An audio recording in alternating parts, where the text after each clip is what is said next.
Welcome to live. It is Tuesday already. Can you believe it? Welcome from all over, wherever you're from. It is great to be with you again tonight. One show tonight, no post show. I do have in my hand some pictures that was sent to me by Verna Finley, who is now deceased, but famous for making Muppets, as well as Jeff Dunham's Peanut puppet.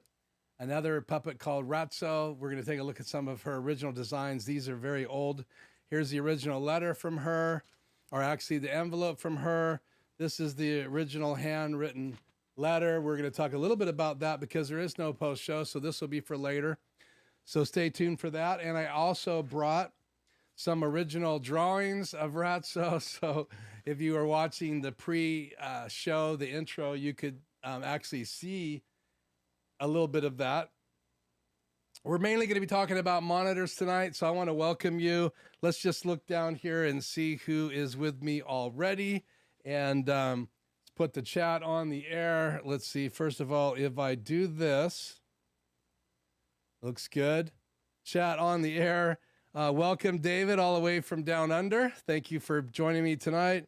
Conjoined Technologies, Joe, thank you for joining me, and also we have Tony here from Quick Tech Solutions, and you're probably talking about Ratso when you say handsome. So anyway, so welcome each and every one of you. If you are on with me tonight live, please say hi in the chat. And here's kind of a really quick overview. We're going to talk about the monitors I have in the studio, and just mainly talking about monitors for live. I did purchase some counterweights for my Osmo. We're going to look at these in a few minutes as well. Have my Osmo in the case right here, OSMO5. Even though we talked about that last week, I'm not going to do any demos, but I am going to show you where the counterweights go because I had some questions about my Light Chaser case last week. This is the case that I talked about in last week's live, so check that out. There was a live show and a post show. Ratso was actually in the post show, so check that out. And I do have right here one of my filters that attaches, and this is why you need some counterbalancing. And so we're going to test that out. I have not had the counterbalances out of the case. I did use these on a shoot this week, and that's going to be in my videos. They're going to come out this next week. I have 3 videos I'm working on, plus a 4th series on the HyperDeck Shuttle. So I hope you guys will stay tuned for that as well. Got lots of work to do. Going to be shooting most of tomorrow. Then have some editing to do, both for a client as well as starting editing my pictures. Last week I was in 3 different locations. Milton Freewater, which is on the other side of the state, closest to Idaho, right next to Walla Walla. Milton Freewater is in Oregon. Walla Walla is in Washington, so I was actually in Oregon, and then also up at Moses Lake, and then up to Spokane. So it's been quite busy since last Tuesday. I'm still getting over my cold, so I'm a little congested, and that's why we're just doing one show again tonight, every other week. I did way too much last week, but thank you guys so much for joining me. It's great to have you here, Hank, and from Bluffton, South Carolina. It's good to have you. And also, thank you so much for the super chat for plaid shirts. Thank you. I do need some more plaid shirts. It gets really hot in here, so these hang loose, and it makes it a lot more comfortable for me. I had the fan running till just about 3 minutes into the intro, or 3 minutes left of the intro, and then I turn the fan off, get sitting down in the chair, and try to get things going. So I said, thank you so much for that super chat, Joe. I appreciate it. Make sure you check out Joe's channel, doing lots of, get that up there, doing lots of videos right now. So go over there and check out his channel, as well as there's other guys here with channels as well. So please check those out and register for those as well. And yeah, David is saying that his Osmo struggles with his Max. Now, mine's not a Max. I didn't get the Max for a number of reasons. One, it's so big. I know they're a little difficult to use with gimbals. I planned on buying the new gimbal, and I wanted to use some filters. We might have time tonight to talk a little bit about why you use filters. If you're a photographer, you probably understand the principle behind filters, or if you're a videographer, you use filters there as well. But I need the counterbalancing for that CP filter as well as my ND filters. I can use it without the counterbalance, but it will run the battery down. And occasionally, if I get too far down to the ground, the gimbal will just get out of balance and I'm shot. For that shot, I have to start all over. So hopefully the counterbalances are going to help me. But what car do I drive? I drive a Kia SUV. I think it's the Kia Sorento. I'm not a car guy, so it's pretty bad when you ask me what I drive. It is a Kia. It is a SUV, and fuel economy is not that great. If I have it in eco mode, I can get about 21, 22 miles per gallon on the highway, 23. But most of the driving I do in here in the local area, I'm going to get between 18 and 19, and our fuel prices have gone sky high. But, you know, again, just means less lattes, less potato chips, less trips to the Mongolian restaurant, more fry cooking on my back patio. So they can throw whatever they want at me. I'll just fry cook. So thank you for that question. And Tony is reminding me, FYI, if you're not recording, not sure if it's intentional. Yeah, I'm not recording right now. When I get into the meat, I do want some footage tonight, so I am ready to record. I will hit record, but thank you so much, Tony. That is something that I have a tendency to forget quite often, but I'm also just filling up SD drives. So I'm constantly getting new ones. This is for my new client. This is actually a 4 terabyte beast. It's bigger and heavier than all the other ones I have. ScanDisk, Samsung, and these are gotten faster as well. But these are the ones I keep filling up, and I have one of these for my clients, and then I have 2 in here. One's really for my HyperDecks, and the other one is for my extreme ISO, designed to be able to record either ISO tracks or just the program. And tonight I'm set up to do program recording only. And if you don't know what that is, program recording is what you're seeing, and the ATEM Mini cannot record like that. You'd have to plug it into the USB-C port into a computer and use it as a webcam and then record in some program, like you could record in OBS if you needed to. Then when you get to the ATEM Mini Pro by Blackmagic Design, it will record to out of the USB-C port. It'll also do a webcam out of that port, so you have to choose one or the other. And then it will record the program out. Again, whatever you mixed so the live audience can see, that will be duplicated, and you'll have the same type recording, same quality on that SSD drive. And then when you go to the ATEM Mini Pro ISO, it now records all 4 inputs, because if you know anything about the ATEM Minis, they have 4 inputs.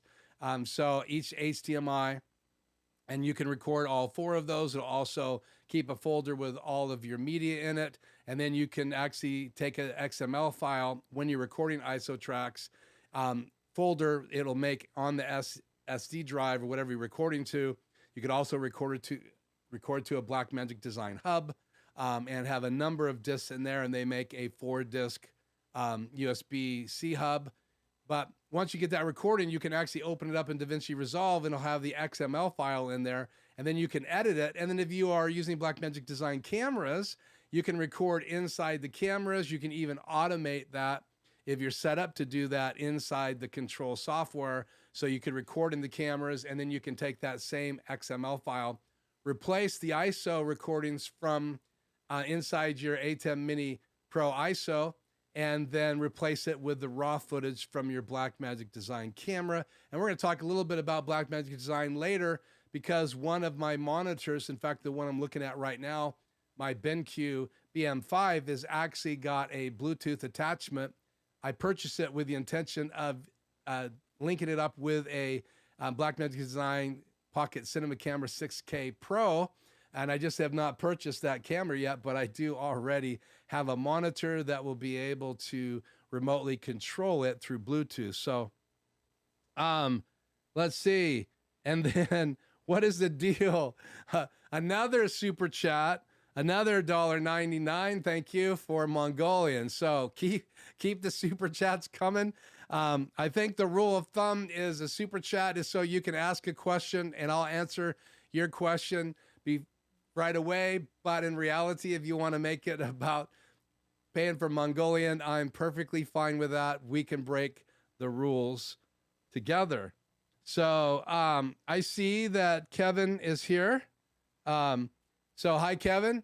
Looks like you had a question. What is going on here? I guess you can't display it if someone retracted a message. So anyway, it's good to have you here, Kevin. I do see you there. Please say hi again in the chat so I can put that up on the screen. So I don't want to ramble on tonight. I do want to say we're going to talk about the Osmo Counterweights in a few minutes. That's for my Osmo gimbal. And if you don't know anything about these gimbals, there's a number of companies that make them. I kind of stick with DJI. So you can use this new gimbal. It's pretty compact with your phone. And I have the iPhone 13 Pro and with the 3 cameras. And so this is going to use a counterbalance system to be able to use my filters. And then also I do want to touch base just a little bit about some Ratso history. That will be last tonight. Hopefully we can get to that. Again, no post show tonight. What is going on here with my computer? Okay. And yeah, I would be happy with super chats, but again, you don't have to do any super chats. You can just join us and chat. Now, I will say this, that if you are on tonight with this live stream and you can't chat, that's because I have subscriber only turned on. If you subscribe to the channel, you can chat. You can subscribe to the channel and unsubscribe if you so desire. In 5 minutes, you'll be able to chat with us. I do that because I was getting some spam during my live streams. And again, it's just distracting. So hopefully everybody that decides to subscribe, that joins these lives, are going to have some good questions, some chat back and forth, which is perfectly fine. And if you want to grab my attention, you can always put a Q in front of your question. If you have a specific question, that will trigger my brain as well, looking down at the chat. So again, so great to have you. I think I said hi to everybody. If you haven't said hi yet in the chat, please do that. I would sure appreciate it. So many of you know that this live stream has been predominantly about live streaming tech.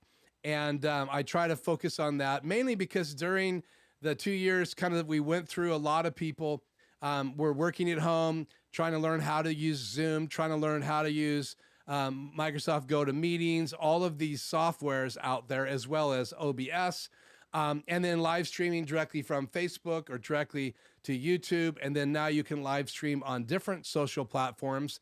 And so because I had to dive in myself, because I was working from home, building my own production company, and realizing that because not a lot of people were going to be asking me to do live in-person video, I figured I could start doing some consulting, helping different businesses with their social media, as well as just simple tips on how to use your iPhone as a video production tool, how to get good audio, good video. And so that's what I started the live stream on this channel. And it's kind of developed over time. We're kind of out of the hard part of this last couple of years. So I've been out doing live work again. I have clients that I just do consulting here in the studio. Occasionally I'll drive to their venue. And now I have this client for the next 90 days, which we're already a month in. So we have 2 months left that I'm actually going on location and working directly from the location. In fact, I have a TV commercial meeting coming up on Thursday. So I may be producing a TV commercial for one of these venues, and that's really exciting. It's been a few years since I was able to be a part of that, but I'm really excited about that. So So again, I want to jump right into then our topic tonight, because if you are going to live stream, you need a way to monitor what is going on in front of you. So let me hit this super source here. Looks like we are ready, and make it live. So you can see right here next to me is my BenQ monitor. Now my BenQ monitor is really the centerpiece in my studio, and I want to just touch base about this just for a few minutes. So I did a lot of research. I had a 27-inch TV in my studio. I also had a Samsung 27-inch monitor, and both of those were getting pretty old. That's what I was using in my original studio. But when my wife and I had the conversation about working on her podcast, turning this into a production room, being able to podcast out of here, as well as video produce out of here, and then live stream, I began to transition from the bedroom studio, which had the same desk, to be able to move into this bedroom. And this bedroom was actually turned into a man cave. That's why I have the big screen TV on the wall. My JBL studio speakers were on that wall, right and left.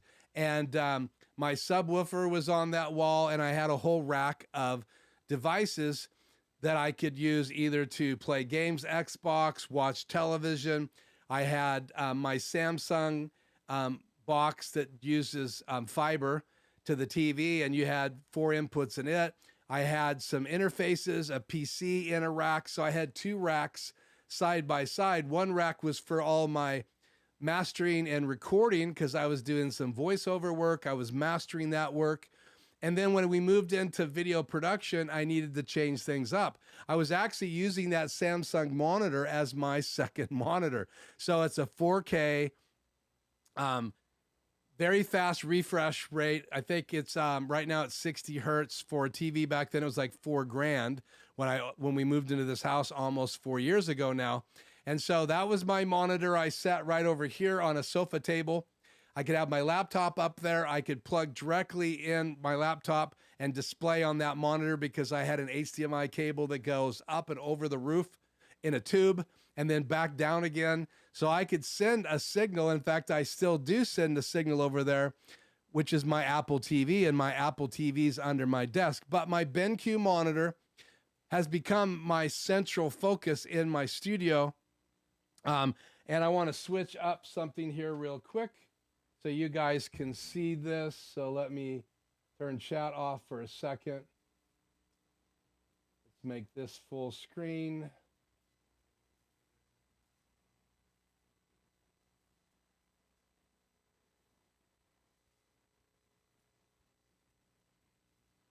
Transition. Okay, we're full screen. Let me change what's in this box number 2 right now.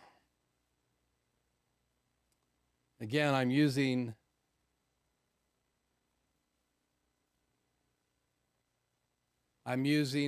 Mix Effect to change box sources. So here you have my over-the-shoulder shot, which is my face cam by Elgato. So it's a great tool. It has no focusing, but if you're within about 4 feet, you've got a really good display. So you can see the monitor over my camera. It's kind of tucked in around this corner. You can also see my other monitor right here. Let me adjust this over just a little bit more. And then you can see my BenQ. And right now my BenQ monitor is divided into my HyperDeck. So that was the intro video right there, and I can get volume on this monitor. Then up here I have my multi-view. Below that I have my laptop. So my laptop can be displayed right here. And then over here I have my PC. And so I'm using OBS, and OBS is open right now, and I'm using that full screen to show you my face cam monitor. But if I was to switch this up and turn off that input and turn the chat back on, and then if I was to bring up Tony's hi right there, you can see the chat pops up on the screen. And so I can use OBS from my PC and see what's displayed in OBS right there on my monitor by just simply turning the chat on or off inside OBS. So now if I turn that back off and then turn on my face cam again, then that's displayed. Now I also have a macro to turn what's going on right now next to me right there on and off. So when I turn chat off in my macros, it just shuts off. But this becomes super important to me because I can actually display multiple things up here. So in reality, I have a confidence monitor on top of my Canon 5D Mark IV right here, my main camera you guys see me on every week. Then I have my secondary camera right here, which is my EOS R. It's always pointing, let me get out of the way, it's always pointing on the back of my head. And I could cut to that camera and swing around. And then most of you know I have this big monitor right back here as well. Just so you can see that, we'll cut to that. I have this monitor as well, which I can show either my multi-view, or if I click on the back of it, it has a little toggle on the back. And I can go to HDMI input too. And now it's going to show the same thing you're seeing. It's going to show my program view. So when I'm doing a podcast, I can flip this TV around and it rotates, and I can use it as a confidence monitor. And then I have my EOS R that goes right over the edge of it. So this becomes a confidence monitor when I need it to be, when I'm on the table doing a shoot. And so tomorrow I'll be at the table doing a shoot. I'm going to be doing a overview of the Osmo 5. I'm going to be doing a overview of the DJI mic, which is their new wireless microphone kit. I'm also going to do an overview of the Polar Pro a light chaser case, as well as the 3 filters I have. And I'm going to talk about using it with the Osmo Mobile as well, and counterbalancing, and all those videos. A lot of that I'm going to be shooting right on the table behind me, and this will then become a confidence monitor. But the BenQ that you can see right here over my shoulder is huge. Now right now I have the audio settings open in the control software. So this is the Blackmagic Design control software. I could move this out of the way and just show you my desktop background. So I leave this open. I can see what's happening here. I can go into the control software and change the different inputs. I can go into media player and look at what's ready to go in my HyperDecks right over here. And so everything's right there, and I can make these larger. So let's say, for instance, I don't want to have 4 things displayed. And again, I'll show you the inputs here in a minute, but you actually have, inside this beast, you have 2 HDMIs, 1 display port, and a Thunderbolt port. And actually you can go Thunderbolt in and Thunderbolt back out, so you can daisy chain monitors. Now you got to come out of your PC or your laptop or your Macintosh Thunderbolt if you're going to do that, and then you'll have advantage of all the USB-C ports that are built into the BenQ monitor. We're going to look at those in a minute, but I don't have to have 4 things on the screen. Go back to macros here. Me and the logo, get my logo back up there. I don't have to have 4 things on the screen. I can have 2 picture-in-picture on the screen as well. So what we're going to do now is I'm going to cut to a different camera angle here again. Let's go back to super source, and then let's change what is in, we just do that right here. Let's see, you're still live right here. Camera 3, are you live? Let's wake up camera 3. Let's cut back. Okay, camera 3 is live. So then I have the puck that comes with the BenQ. So if I tap on this puck, it brings up a display, and I'm going to cut back to that so you guys can see that. But this is the puck that I'm using to control that. So now we'll cut back, and you can watch right here. You can see all of this came up. So if I push the button, it brings me up the menu. If I hit it again, it goes over here to the 4 view. If I go up 1, it will cut to this new setup. And this is a side-by-side display. So now I have my HyperDeck on the left, and I have my laptop on the right. So I can do a 2-up display. Let's hit it again. Let's go back 1, back again, and I'll go to picture-in-picture. I can also have a picture-in-picture option. So now I have picture-in-picture. So up here in the picture is my multi-view, and then down here is the giant display of my HyperDeck. And if I hit play right now on my HyperDeck, you can see it playing in the background of picture-in-picture. So turn that off so you guys don't have to listen to that. So then if I click it again, I don't even have to have picture-in-picture. I can go back here, select input, and now I can choose one single display. So let's say I just want to let you guys see what's coming from my HyperDeck. I can, or my laptop. All 4 inputs are available to me now. So for kicks and giggles here, let's do Thunderbolt, which will be my laptop. And now you're going to see the control software, full screen. So 31.5 inches, they call it a 32-inch monitor of beautiful landscape. So if I really want to work on a video production or something like that, I have all of this real estate to use. So I'm going to go back down here. So let's switch it up. So let's go to my display port, which is my PC. And so now you see OBS on the screen. And so again, I can go into OBS. I can switch off that TV and show chat only. And now I have Tony's chat on the screen. I clear that and it goes away because now you're seeing OBS.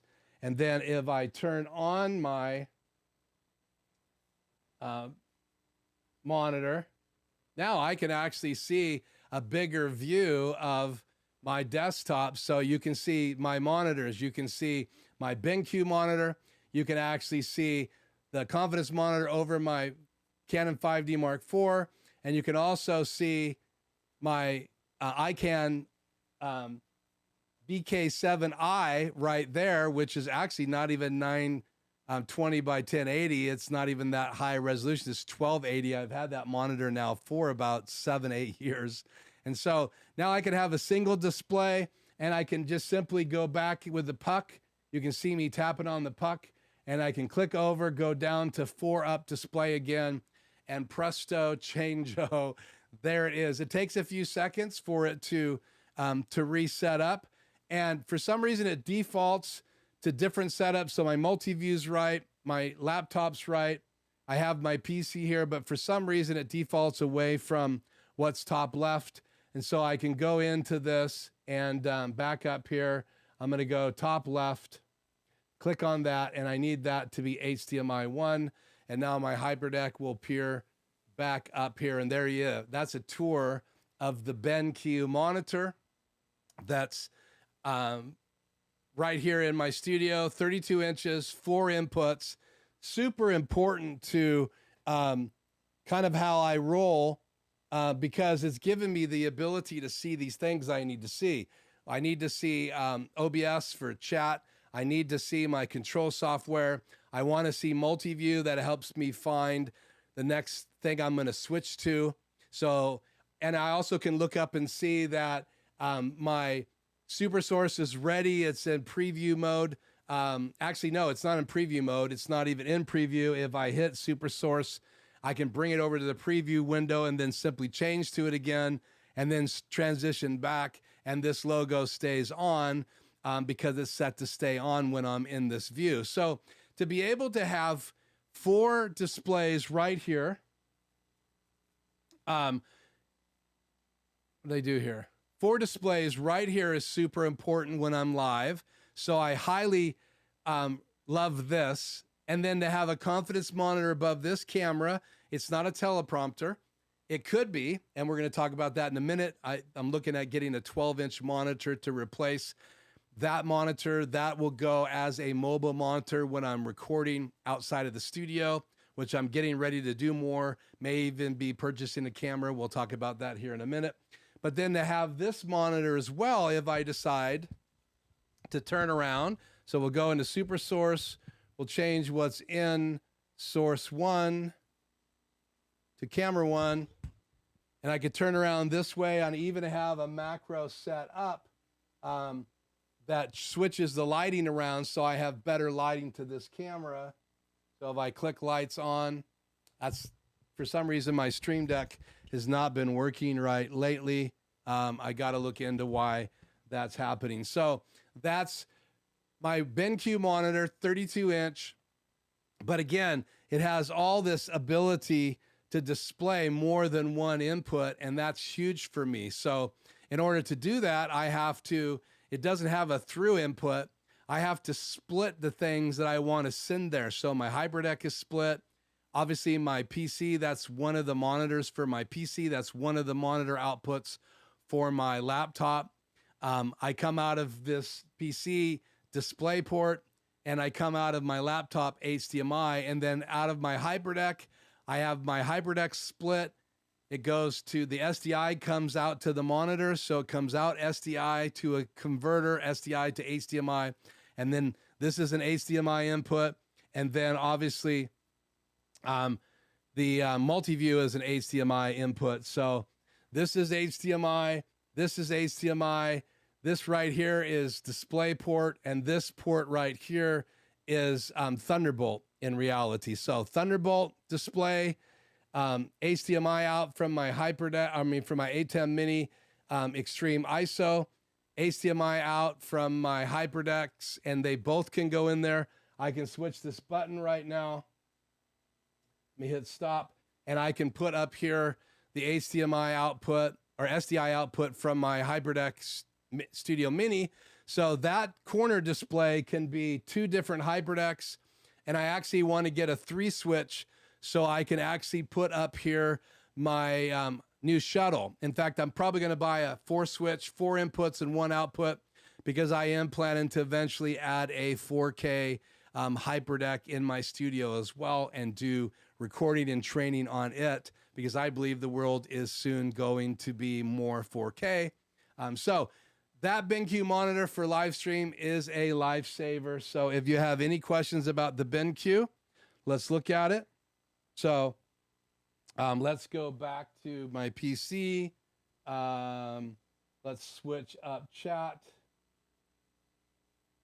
So what I'm doing right now is I'm going into OBS and turning the chat back on, because I've got a couple things to acknowledge here. Let me turn chat on the air.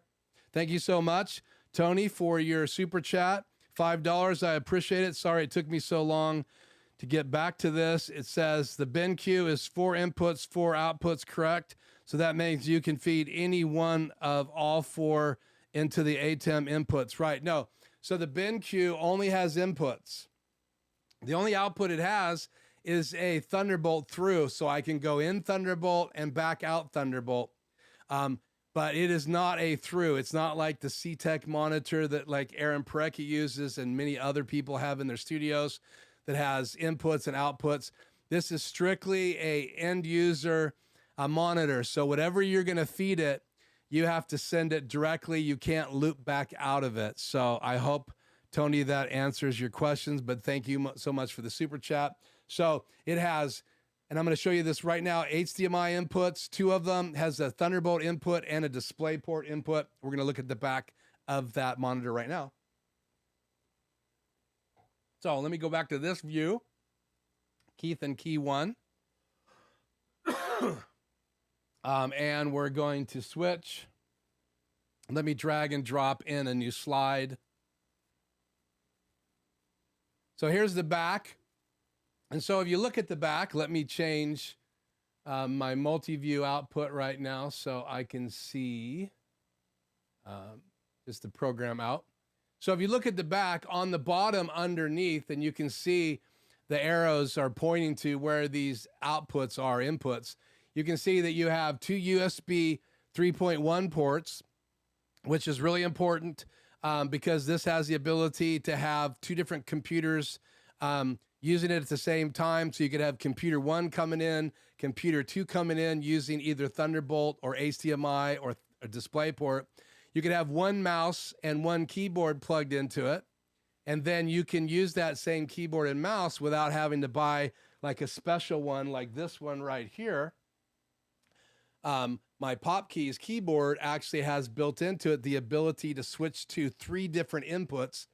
So I have Input 1 here is my PC, input 2 is my laptop, input 3 is my iPad. So I can use that keyboard, which is why I bought it, and this mouse with all 3 of my devices. So I don't have to use the keyboard on my laptop. So again, I didn't buy it for that.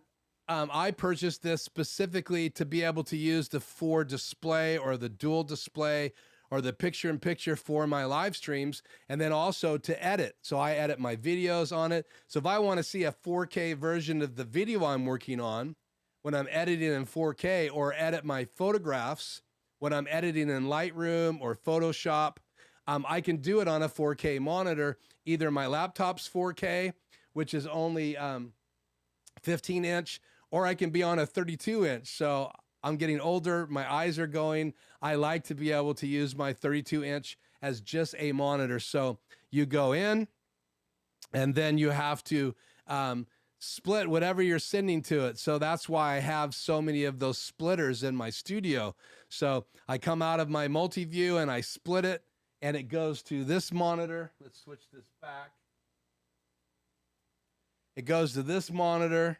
Oh, sorry.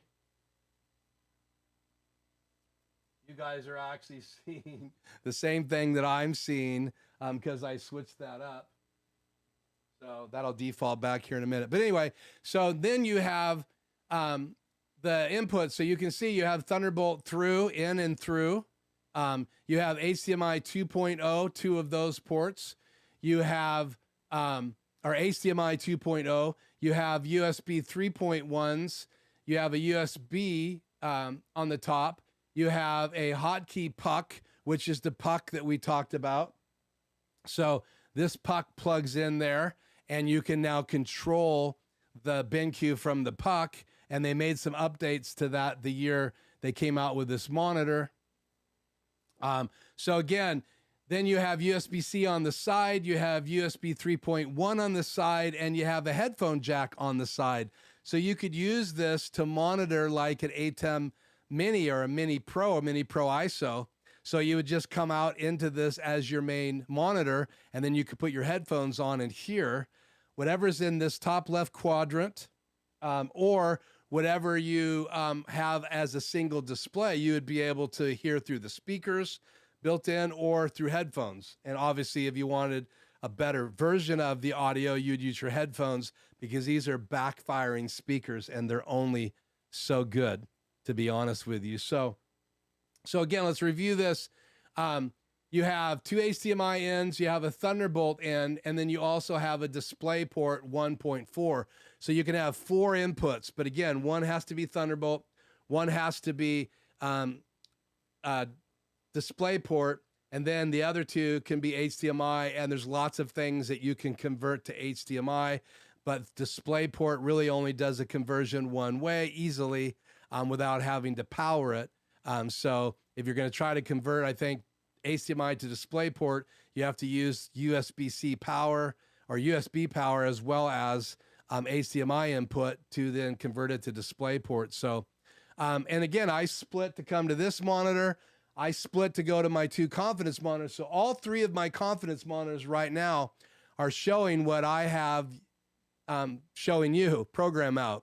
So hopefully that's not too confusing. So if I go back over here to my control software and go back to multi-view, then I can actually switch this monitor back to multi-view because it has 2 inputs. I have program going into it directly, and I have multi-view going into it directly. So I can have multi-view also when I'm over on the table doing my recordings at the table. So, and I love that. I can take my laptop over there, or even take my iPad and be able to do switching on the table and have a closer up view of my multi-view. Now, when this monitor is turned around, it's barely bigger than my 32-inch because this is the MSI 27-inch. So let's count monitors.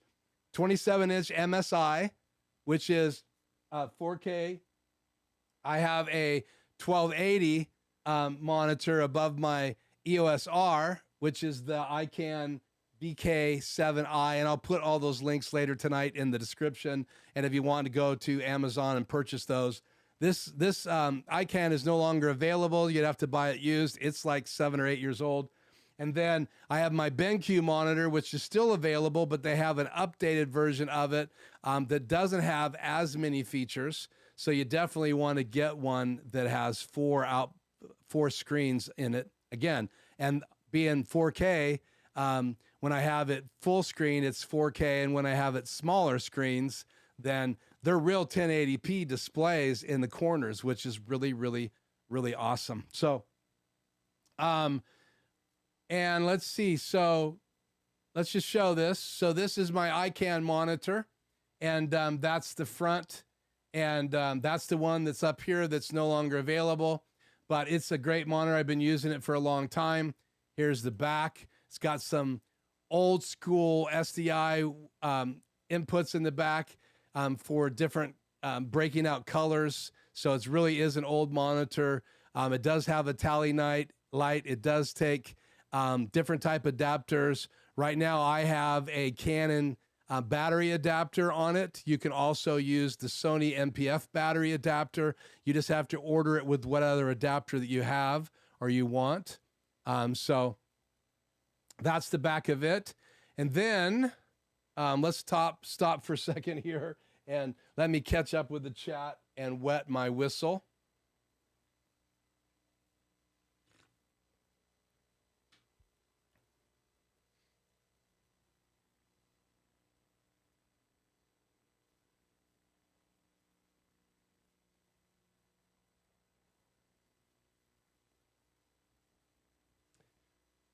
Okay, let me turn this on here.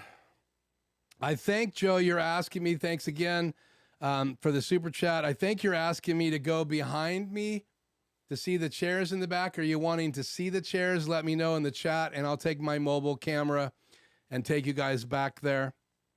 Thank you, Tony. Let's clear that and see if I can get Tony's chat up there. Thank you, Tony. There's your picture. Thank you for the $2 super chat. What display do you use to monitor the stream?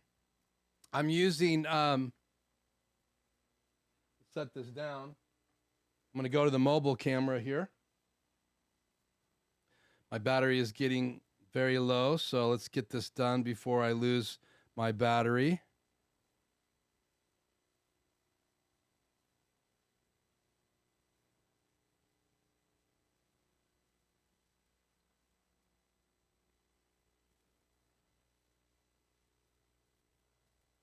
Okay, we are tethered. Now I'm going to open up Filmic Pro, and I may have, okay, that was interesting. Filmic Pro did not come up. Chat off the air, sorry about that. I'm not getting my mobile cam. What is going on here? Let's go back here.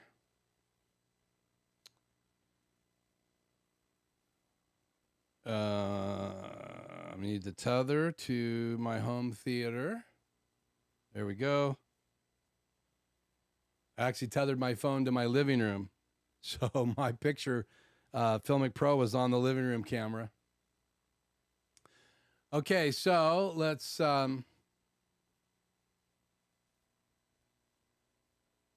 what is going on here?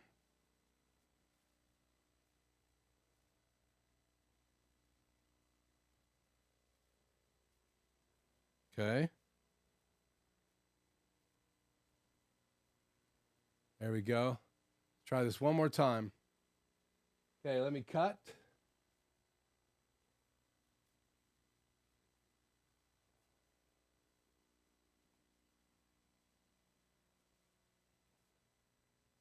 And cut.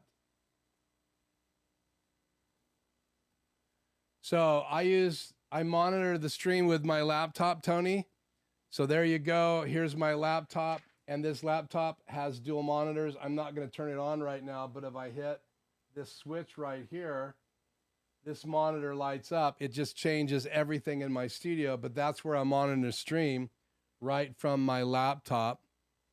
And then, Joe, you're asking about this. I have a bunch of stuff stacked there that I'm using tonight and tomorrow. And then I have the chair right there, my Batmobile, my other chair. There's the corner. Oops. Where I have all the Batman stuff.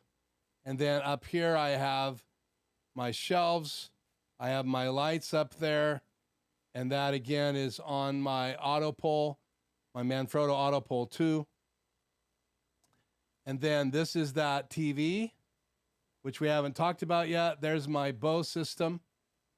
And the subwoofer is under my desk. And then below that, I have my table that I use when I set up to do my live streams or my product videos. It sets up right here on the floor where that ottoman is. And then next to it, continue going around here, you have the rack that I have left. So I have 2 drawers, my Xbox, and then up in the top rack is the TV controller that you can input 4 devices. And I've got some junk on top of that, a microphone. So let me come around slowly. And then right up here, I have my Skycam mounted. And here is a direct look at what I see. So we'll talk about the chat right there in a minute. So I monitor my live stream right there. I also can bring it up on my BenQ. It's behind OBS. There is my mix effects opened up. And here is my monitor that I can use for whatever. But right now from my PC, that's the chat that's popped out. And then here's a direct look at my BenQ monitor. That's what I see when I'm sitting here. So literally it's that far away. So there's Ratso from the still image from last week's intro video. There is my multi-view. That is the media player from tonight, all the different slides I have. And then I have OBS right there. Behind OBS, if I just click with my PortKeys mouse, I minimize, well, let's just pull this down. I could also open up another app there. That's my PC desktop. So I have my PC desktop on there, on the BenQ as monitor 2. And here is my monitor 1 for my PC right now is my Wacom 1 tablet. So now I'm going to get up because I think Joe wanted to see from back here what I would see. So I'm going to back up. You won't hear my audio for a second, but stand by.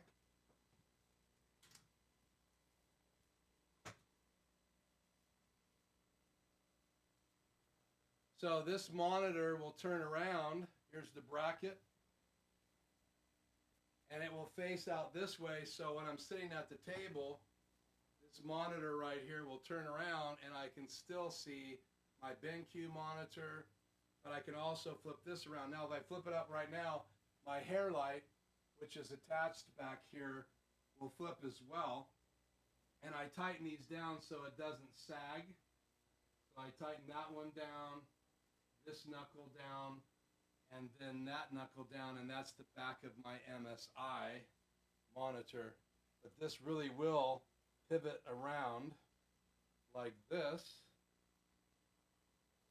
So now that's what I would see if I'm sitting here on a bar stool on the table. And I know you guys are only hearing me in a distance. I apologize. But again, that monitor turns around so I could be sitting at the table. And I don't have a wireless microphone on tonight. So hopefully you could hear me off in the distance. So again, thank you so much, Tony, for that super chat.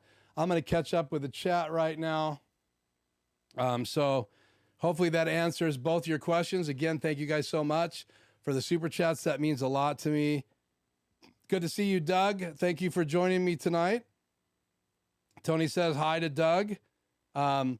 Yes, answered the BenQ question. Great, Tony. I'm glad I was able to answer that question. Thank you, Joe. I don't look a day over 40. I will turn 61 on June 25th. And the cool thing is, the day after that is my anniversary because I'd never wanted to forget it. And Shannon and I will have been married for 40 years. And yeah, that's probably a record in my world. Doug says, hi back to Tony. So yeah, glad I got to go back there and show you that. And I'll do a live stream very soon. I think I'm going to do a post show from the desk. So keep that in mind. I'll try to make sure the still images and the title says streaming from the desk, the podcast desk.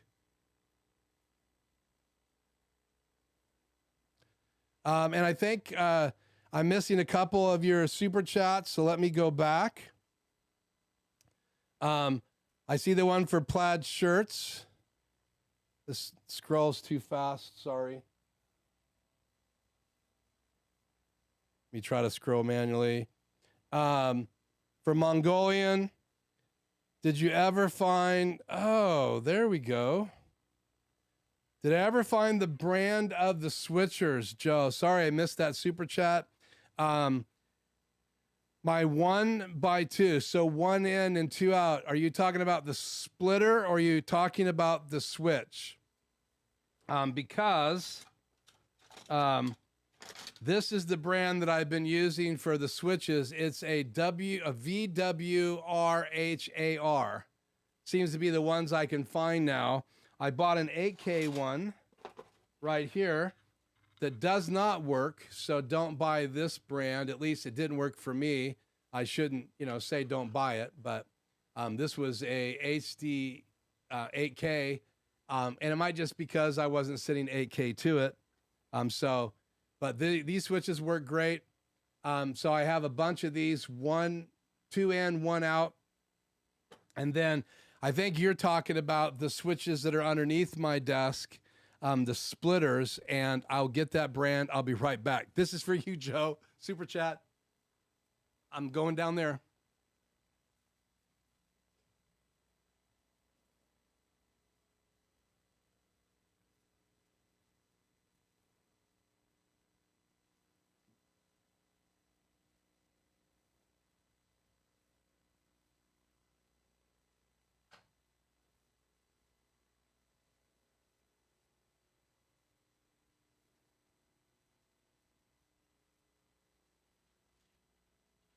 Too dark. I'm unprepared, but I make a promise that as soon as we're off live tonight, I will post a link to those splitters. So I apologize for not being able to get down there and do that. It's just dark under there, and I do not have a mobile light ready tonight. So, and also I apologize for missing that super chat. Let's see if I missed anything else here. Getting my workout. It's getting hot in here. Oh, now it's brands of my glasses. I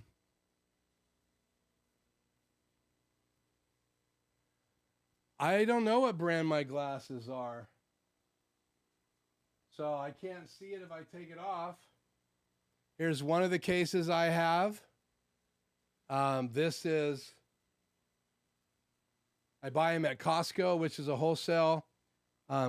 This is Alexandra Julian. I think those are the ones I'm wearing. They're bifocals, prescription glasses. I have great far sight, but not great up close light. And then these are Shaq O'Neal glasses right here. And these actually are more for computer use because they have more of a prescription looking up. So like this monitor is blurry for me right now. But if I change glasses, I'm not comfortable with these, but if I change these glasses, I can actually read the brand of your glasses right there on the screen, which I normally can't, and it's so much more clear. I mean, it is literally like someone turned the lights on. I probably may have been able to see that tag if I'd had these lights on, but my other ones are good looking down, but they're not great looking up. This is prescribed all the way up, and I'll leave those on for the rest of tonight because of all your super chats. So I'm going to switch glasses because of you, Joe. So because I can see the chat better. So I don't know if I missed any more of yours, but thank you so much for all the super chats. I could probably retire pretty soon. Thank you very much. And I did get Tony's. So let me continue down the chat here. Oh, TVJ, great to see you here. And thank you for stopping by. You'll have to catch up later, I think is what you're saying, to see my reply. But thank you for joining me tonight.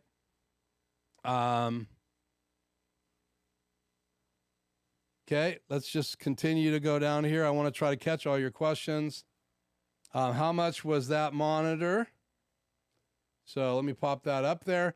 So the BenQ monitor, I think, is under $1,000 right now. When I bought it, it was almost, I think with tax, United States money, it was like $1,200 and some change. But now I think you can actually buy that monitor for under $1,000, and that's a good buy because it's actually got really good color science. So I wrote some things down here. It's only about 250 nits, but it can go up to like 315 nits brightness when you're in HDR mode. Yes, it has a HDR mode, has the sRGB mode. It has a 709 rec color ability. It has like a 95% DCI P3 rating and display P3 ratings, 100% of sRGB, 99.2% of sRGB technically, so almost 100%. 86.7 was tested by one company of RGB. It's 3840 by 2160, 60 hertz. Again, it is 31.5 inches from corner to corner. It's not quite 32 inches. 10-bit. It's got a 5 millisecond response rate, so it's not designed for gamers. And again, you have the ability to do sRGB, Rec 709, and even has an ACR mode, and lots of really cool features. And again, it comes calibrated from the manufacturer with a certificate of calibration. It's really designed for CAD, graphic design, photo editing, and it is a beast. I know it's expensive, but I spent more than that on my Extreme ISO by Black Magnet Design, so I think it's worth it. I wish it was a little brighter, but inside the lighting here, it's great. Even when I have all my desk lights on, I don't really have an issue with it. You will get glare if I had any lights pointing this way, but all my lights point towards the back of the wall, except for those lights I have pointing down up there. So, man, lots of stuff. It's already approaching 5 o'clock. We're not done, but I do want to get you into these little weights here in a minute. Finish our talk about the different monitors, and wanted to get all the way caught up in the chat, which has been obviously a little bit of a challenge tonight, but I love the fact that I'm having to make more time to respond to chat, because that's what live is all about. Okay, so let's see here. And again, thank you so much, guys, for your super chats. Okay, is that Bose? Let's put this up, Tony. Yes, that is a Bose 300 soundbar. That's what I purchased to be able to have surround sound in my studio. I can't believe how clear the BenQ monitor is right now. I'm like having a wow moment. These glasses are killer. Why am I not using these glasses? Gosh, whack. So yeah, and then I have the surround sound speakers, which are semi-wireless. They plug into the subwoofer, which is under my desk. So I have the subwoofer, I have the two surround sound speakers. So a lot of times after I'm done doing live streams, I'll go eat dinner. I'll come in here and just use this as a chill zone. It has become kind of an office for me. So I do a lot of avoiding this room when I'm chilling out, but I've tried to start using it as a chill zone. And again, we'll talk about that 65-inch TV on my back wall in a minute, which is the front wall when this was a man cave. Now it's the back corner wall.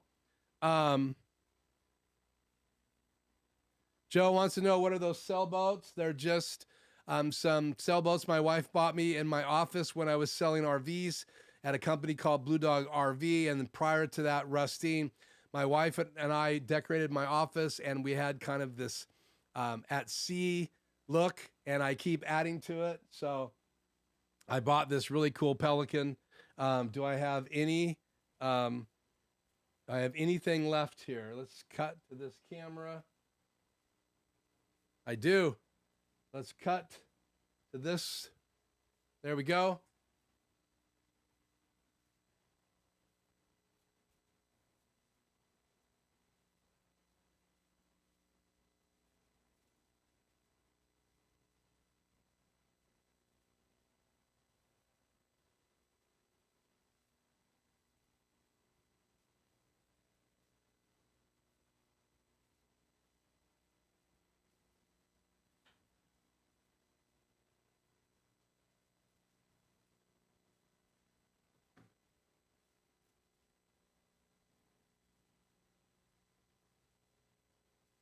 Things took over. So welcome to the shelf.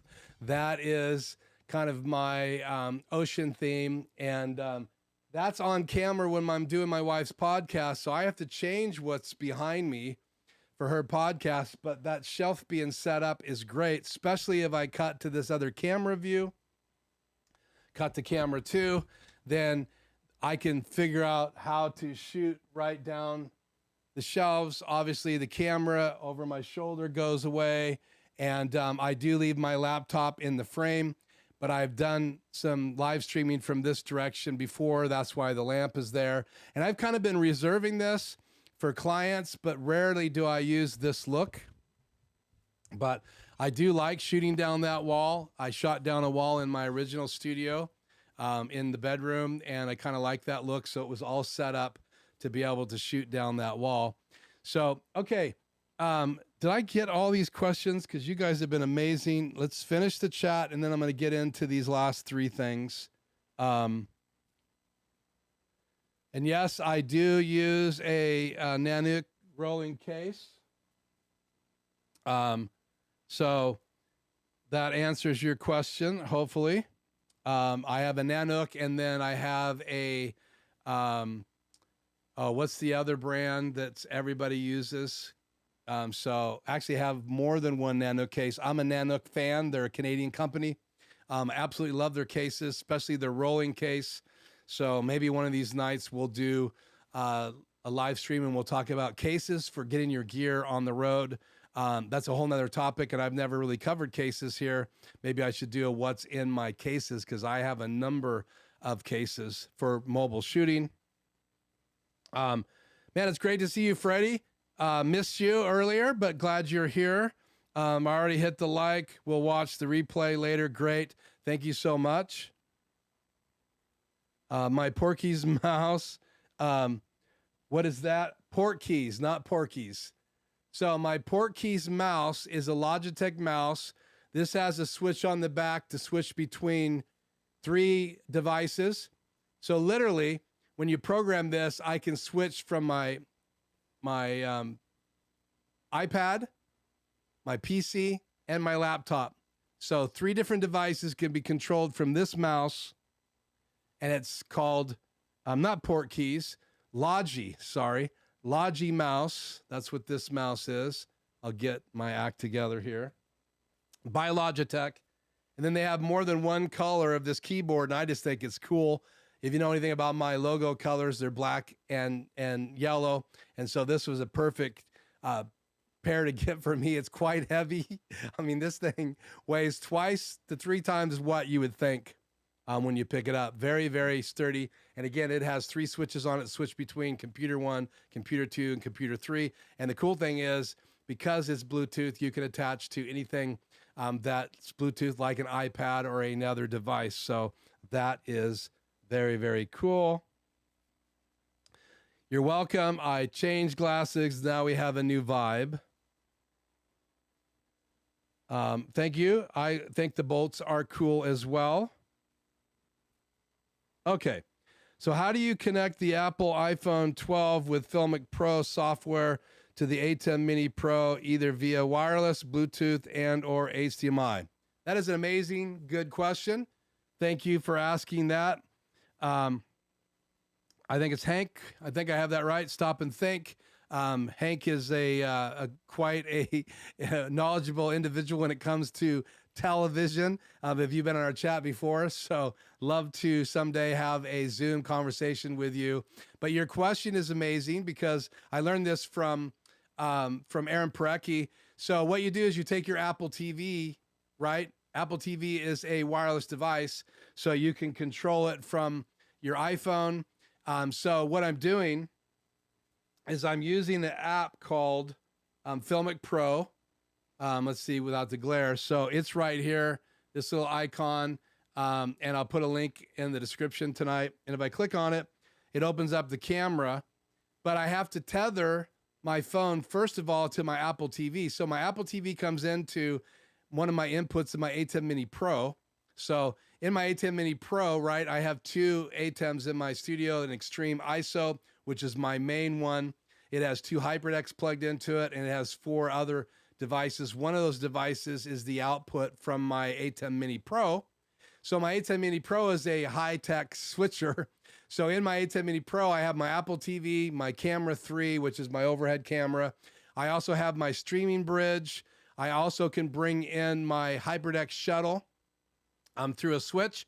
I also have the ability to bring in multi-view into my ATEM and the program into my ATEM Pro. So I could literally send tonight's live stream if I wanted to another location. I did that mainly because I was thinking about sending it to my next door neighbor's house, which is my mother-in-law, and do a test of the streaming bridge. And I just haven't been able to open up. I know how to, but I haven't opened up a firewall yet to get that bridge to work over at her house. So basically I would use my A10 Mini Pro to send her my live stream live, and then she could comment on that. So from my iPhone, I open up the tethering, which is a swipe down basically. And then right here, I can tether. So I can choose my home theater, which is this room, the man cave. I also have my living room. I could also stream to my Samsung TVs, both here and in the living room, though I rarely ever stream directly to them. I almost always stream directly to my Apple TV. And then once I have that tethered, which I do right now, home theater is tethered. So it's connected. Then when I bring up Filmic Pro, it comes up in my multi-view if I switch away from chat over to my Apple TV, because chat is my PC input in my A10 Mini Pro, and my Apple TV is another input in my A10 Mini Pro. And then they come into channel 3 of my A10 Extreme ISO.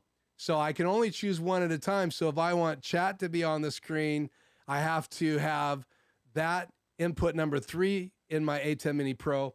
But if I switch to my Apple TV, you're about to see this go live because the chat is on. It's in the key. Watch what happens if I switch now to this Apple TV. Then you're going to get Apple TV, right? So here I am showing you, watching me. So, or vice versa, me watching you. So I can only have one thing up at a time. So if I switch back, it goes back to the chat.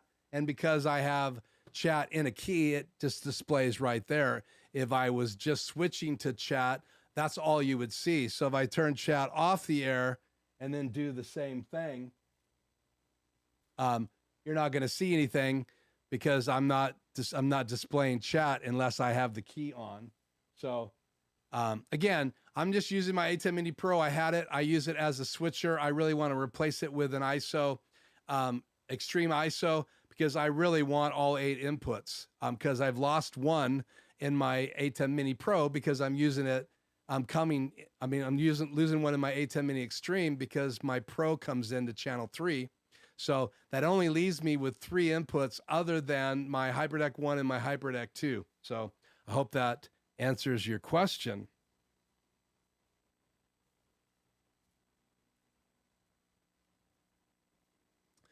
Okay, I will try to do a what's in my case video.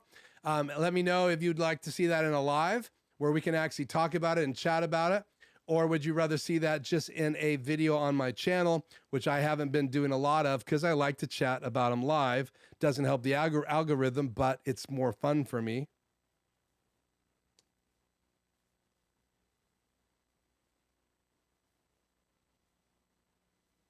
Okay, I do. I'm hot, so I do have an extra button. I have hot coffee here, and I have cold coffee here. And yes, I do have an extra button open tonight. It probably looks less professional, so we'll just tidy that up.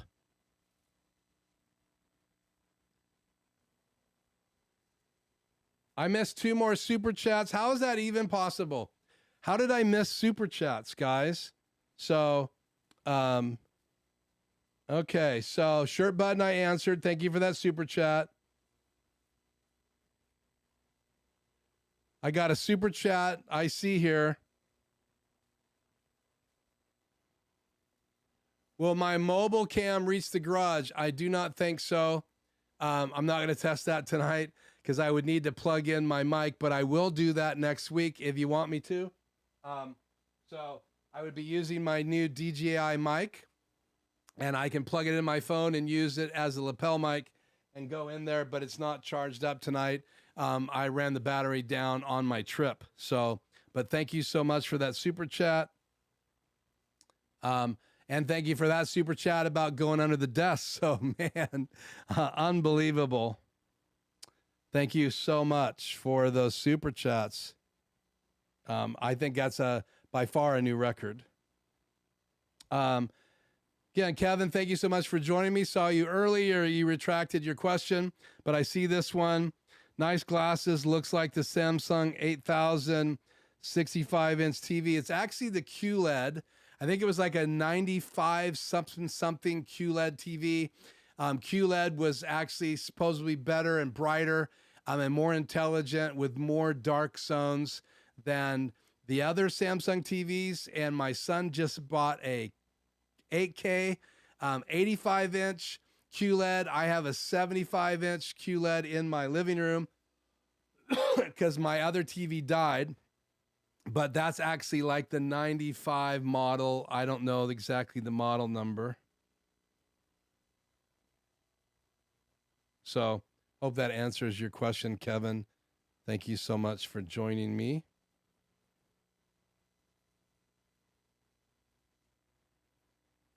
And then Tony goes SRT.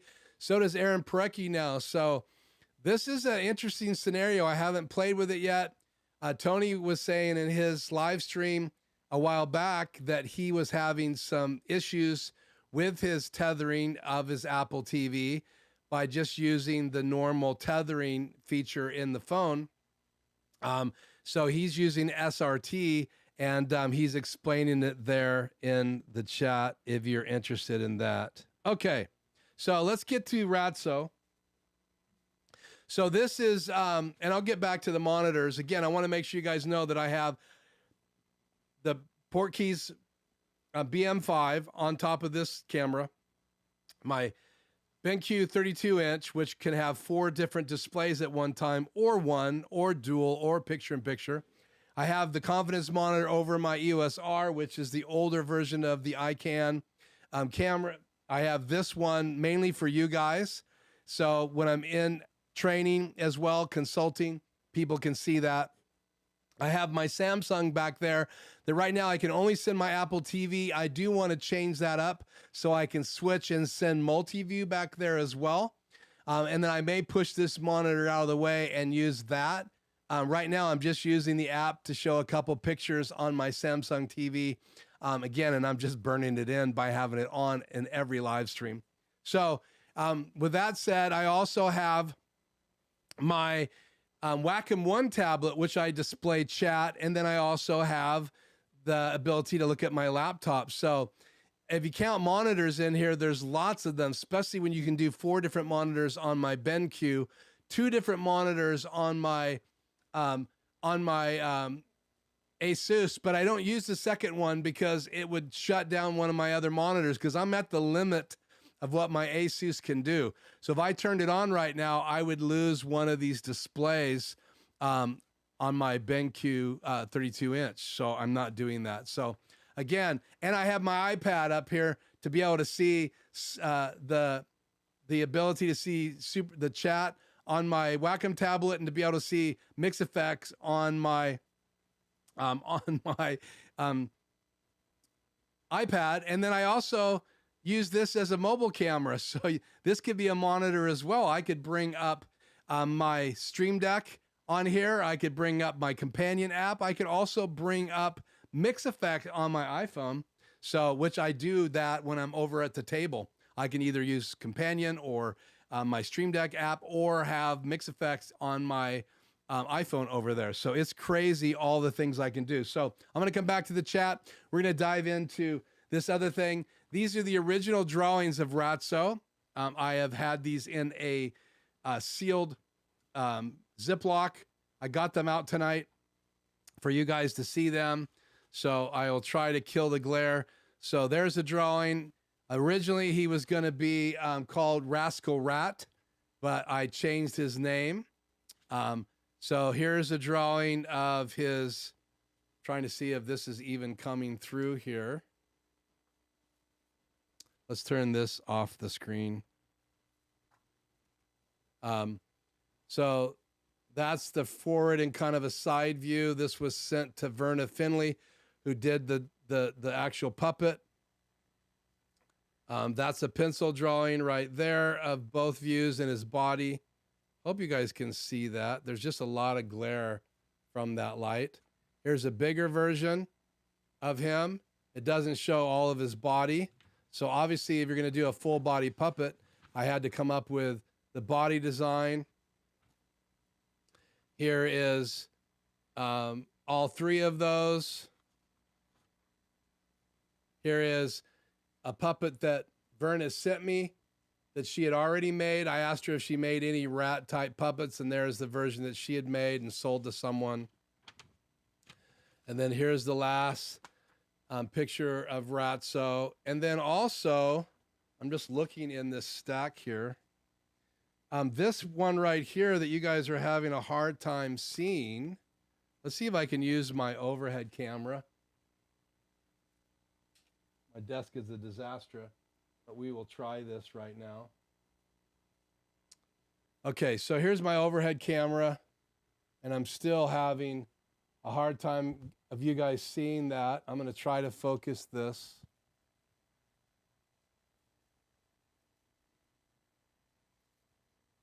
So here's a picture of the pads of his foot and 3 fingers, which seems to be what puppets have, and a different side view with whiskers. All of that was the plan for Ratso. Here's a better look of him up close. He was called Rascal Rat, and then, like I said, I later changed his name to Ratso.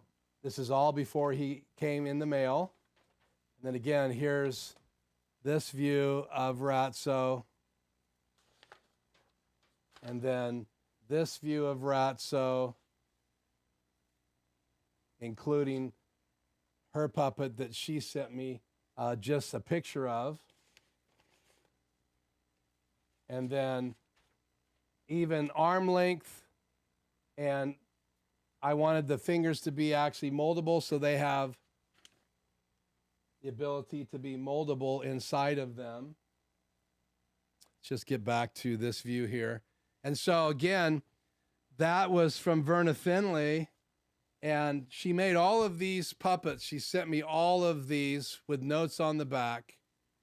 These are puppets she made. She made Muppets originally. I put a link tonight in the description. You can watch her talk about, she was an older lady by the time she did this video on YouTube. She talks about building a puppet. She actually builds a puppet live. That link is below in the description, as well as a bio about her. But she was one of the great soft puppet makers in the world. And Jeff Dunham had her make Peanut. And all of these are designs that she made and sold, and she would send these to potential clients so they could see her work. And so all of these puppets. And the most famous puppet she made was a president was one of the last puppets that she made that was on TV, and you can read that in the bio below. But even the old lady puppets she made right here, Dolly Parton puppet, and pretty incredible designer of puppets. And you've seen her work if you've been on watching TV over the years. Saturday Night Live, obviously Jeff Dunham and Peanut, some famous puppets made by her. And a lot of people hired her, just like I did, to create these puppets. Though I didn't bring Ratso into the studio tonight, even a toilet. So she's just, I wanted to pay tribute to her tonight. Here's the original envelope, a handwritten letter by her telling me that her computer wasn't working, and I did not receive an envelope from her that had a bunch of photographs in it. So literally it was a month before I got another set of photographs, and it was a great process. I am so glad that I had her take my ideas for this puppet and create them. Now, I was inspired by some puppets that I'd seen on broadcast television over the years, and always kind of felt like a rat. Was influenced by the movie Ben, which Michael Jackson did the background track for. Famous movie, actually a scary movie about rats kind of taking over. This guy was raising rats in his basement, and but that movie and the whole idea of rats kind of stuck with me. And for some reason, like Batman's into bats, I was into rats. So I guess you can call me the Rat Man. But I'll set that aside. So I just thought this was cool. I wanted to get it out tonight and share that with you guys, just so you kind of know a little bit more history about Ratso. And so these are kind of precious. I probably will eventually send these back to the family. I may eventually have Ratso in the vet museum down the road, or he will be a family heirloom. I have not decided yet. So, okay. So thank you, Tony, for the super chat, $5 for Ratso cameo appearance. Yeah, I don't have Ratso out tonight, but he was here last Tuesday. So if you want to look at that little routine about him wanting to drive my Kia on that trip last week, you can check that out. I actually have that video open here. I will cut to that right now. My desktop. So there's Ratso performing last week live. So that's as close as I can get to a cameo. If I hit play, you can see Ratso right now on my channel. So that video is in the post show last week. So thank you so much, Tony. I don't have Ratso anywhere nearby. So he's actually back in the rack in the garage, and I apologize for not bringing him out, but I will make sure that he makes a cameo in a live stream coming very soon, in a live show coming very soon. Not even a post show, a live show, because of Tony and his super chat. Good to see you, DJ Ware. Thanks for joining us tonight. Thanks for saying hi.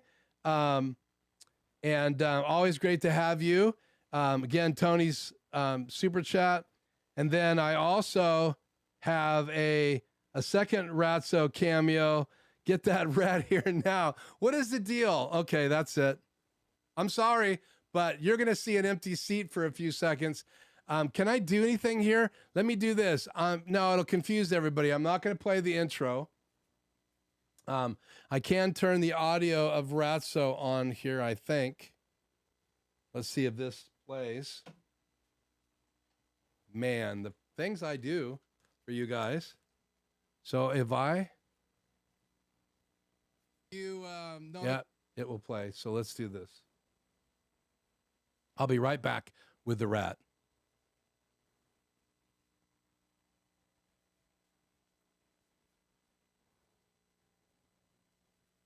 That I have a friend with me tonight, but this is Ratso. Say hi, Ratso. Hey guys. Well, so Ratso, how you doing? I'm doing good. Thanks for asking. Well, so I heard you laughing earlier. Yeah, I'm so excited about our trip. You're so excited about our trip. Yep. What trip? You know, the trip we're going on together. What do you mean you're going on a trip with me? How did you hear about my trip? I'm going to help. Okay, so when did this happen? Just yesterday. So did you hear something and explain to me what is going on? Well, you said you needed help. Yeah, I did. I was on the phone yesterday with a client, and I explained to them that I need someone to drive the car, and I can film because we're going to do drive-up videos, and that was the help I was looking for. Well, I'm going to do the driving. You're going to do the riding. You want to drive and let me ride? Yeah, you don't want me riding. Why don't I want you riding? Because I get sick. You get sick when you ride? Yep. What about driving? Nope. So what happens when you get sick? You don't want to see that. What do you mean you don't want to see that? It sounds like this. Gross. Oh, come on. That's ridiculous. You're crazy. So I can think of a number of reasons, Ratso, why it doesn't make any sense for you to be driving me.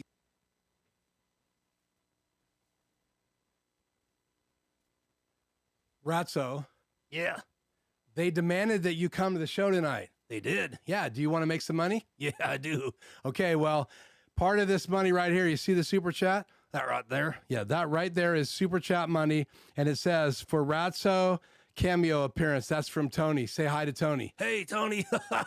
Thanks. Let's go to Starbucks. Yeah, let's go to Starbucks together. You think they would freak out if I brought in a puppet? Oh, no. They like rats at Starbucks. What? They do. How do you know that they like rats at Starbucks? Sally said. Who is Sally? She works at... Okay, that's enough.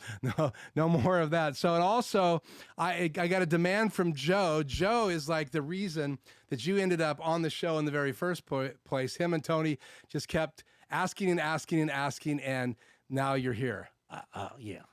So, I interrupted what? I was watching the Flintstones. You were watching the Flintstones? Yeah, in the trunk. Okay. Well, the trunk is right there. We'll let you go back to the trunk. Say goodbye, Ratso. Goodbye. There he goes.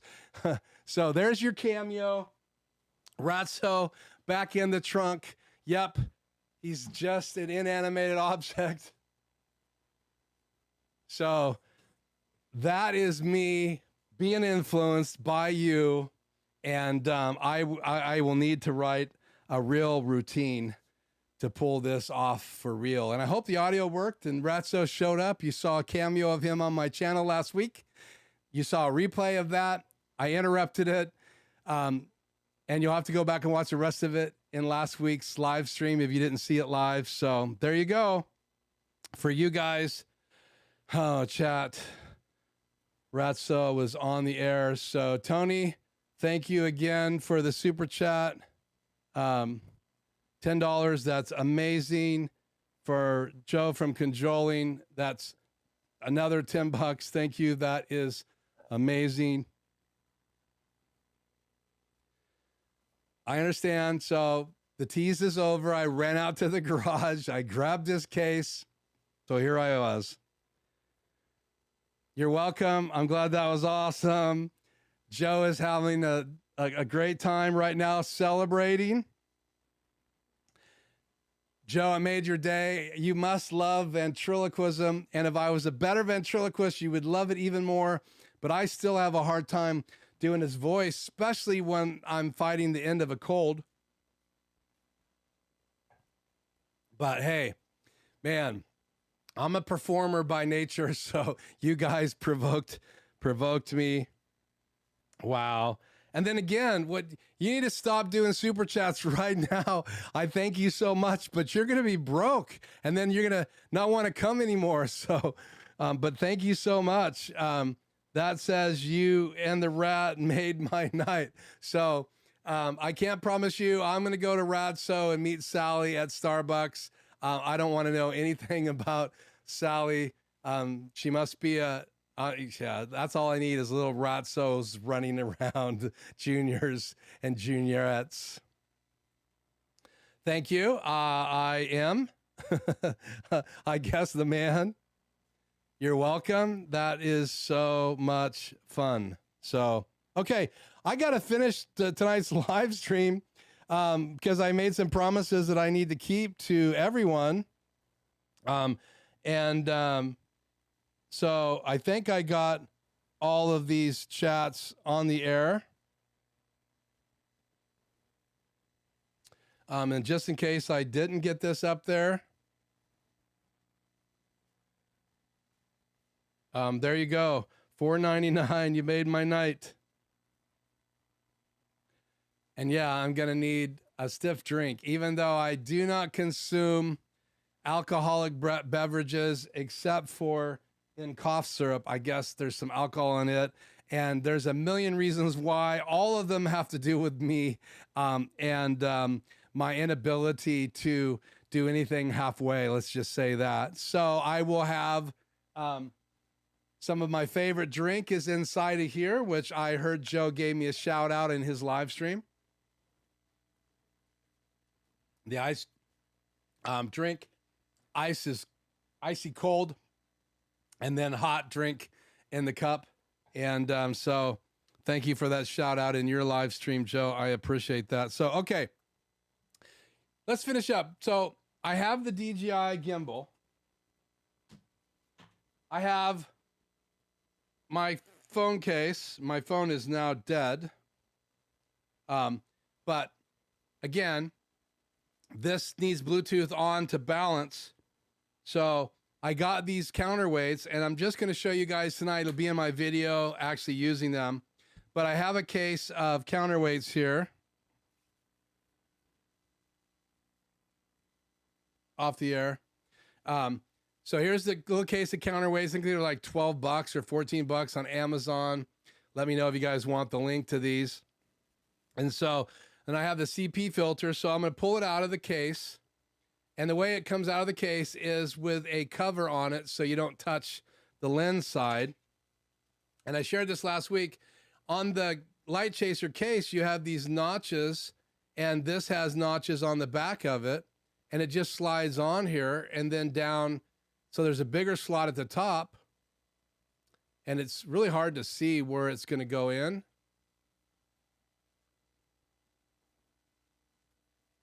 But once you get it in,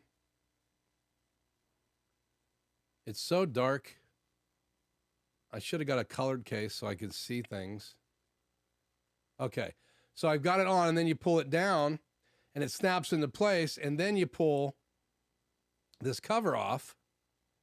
And so now, obviously, this has some weight to it. This is a CP Circular Polarizer Filter, and what that does, it takes away the glare. So if you're doing landscape photograph and you want the water to be clear, or you're doing a shot through a window, which I did with Ratso last week, or you want to take away that like white, just overwashed light from plants and things like that, you'd use a circular polarizer filter. And what it is, it's two filters that are just turning the opposite of each other. So you actually can turn it until you get the look you're looking for, but it adds weight to my iPhone.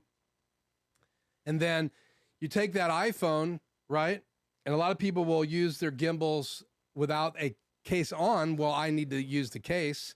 So my other case is an Otter case, which who knows where it's at now.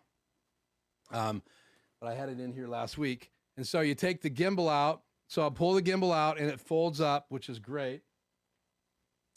And so you untwist it like that, and then you fold it open like this. And then right here is a place to put counterweights.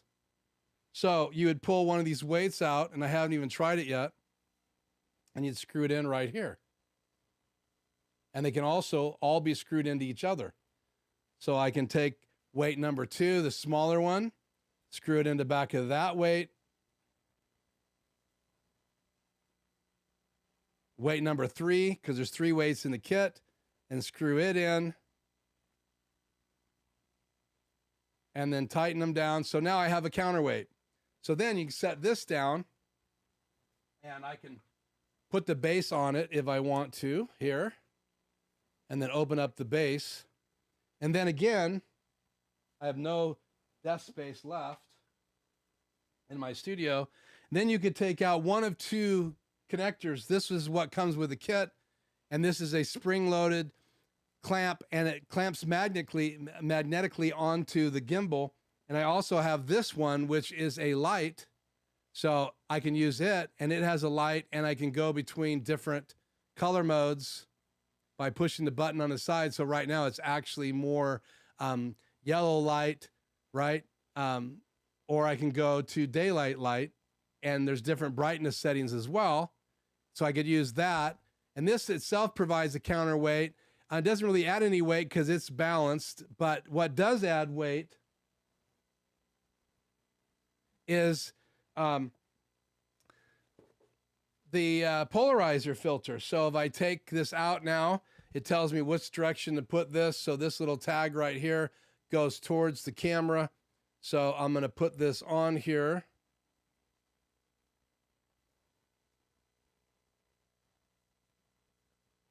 And it's as close as I can get it.